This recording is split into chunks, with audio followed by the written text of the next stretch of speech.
Milwaukee, population 598,916. 1,068 churches, 561 people per church. Portland, population 603,106.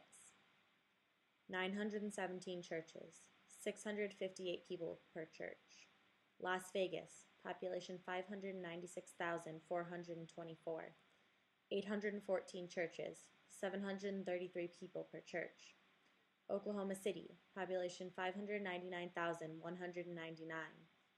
1,082 churches, 554 people per church. Nashville, population 609,644. 997 churches, 611 people per church.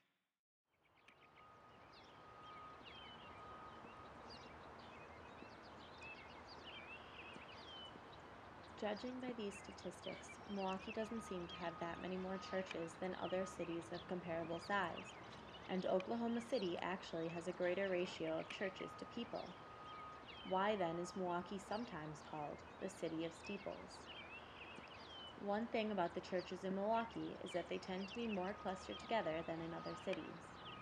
If one was to search for a map of all the churches in Milwaukee and were then to zoom in on any random point in the map, you're almost certain to end up with more churches in any one area than if you were to do the same thing with cities of comparable populations.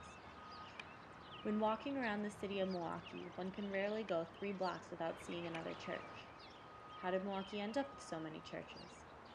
The most common answer has to do with all the different cultures that moved into Milwaukee during the 1700s and 1800s. While these cultures originally tried going to church together, it was sometimes uncomfortable, especially for those who did not understand the language that the Mass was being spoken in.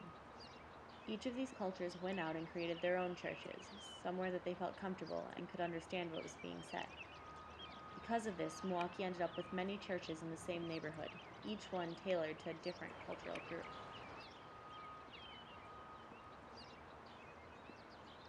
As time went on, more and more people learned English, but as follows traditions, families would usually stick to the church that their family had been going to since the beginning.